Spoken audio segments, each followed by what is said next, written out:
በቃ ለምን የመንግስት አይገባም አለ። እኔ መንግስት እንደሆነ አላውቅም። ፋዘር በጭራሽ አይሆንም አይሆንም።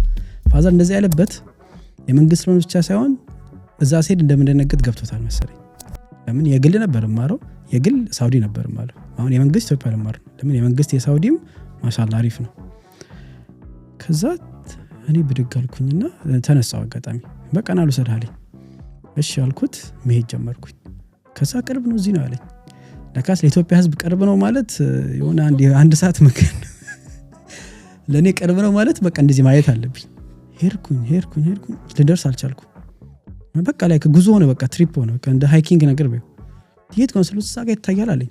አዎ እዛ ልጆቹ ቤት ነው ያኛ ግቢው ሳልኩት ክፍት እኮ ላይክ የለውም በቃ ያን ይሰራል አለኝ። ሲሄድ ላይክ ተዘግቷል፣ ፊት ለፊት ላይ ቆርቆሮ፣ በጎን ግን ክፍት ነው። ላይክ ሎጂካል ገባኝ። ላይክ ፊት ለፊት ተዘግቷል፣ በጎን ግን ክፍት ነው። ግራ ገባኝ። ገባን ያለው ኢንቫይሮንመንት ረበሎን ያልኩት እኔ ቶታሊ ኮምፕሊትሊ ዲፈረንት ምንም ያልጠበቅኩት።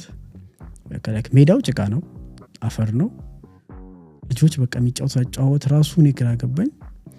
ከዛ 3 ሰዎች ቆመዋል። ዳይሬክተር ሱፐርቫይዘር ነው እንደዚህ ነገር ያውቃቸዋል። እሱ ልጁ እዛ ነው ይማረው። ከዛ እንደዚህ ሊመዘገብ ፈልገው እንደዚህ በቃ ችግር የለውም በቃ አሉት። ሰውየው እምቢ ያሉት መስሎት ሊለምናቸው ፈለገ። እነሱ እሺ ብለዋል። በባህር ነው የመጣው እኮ ምን ቤተሰብ የለው ምናምን።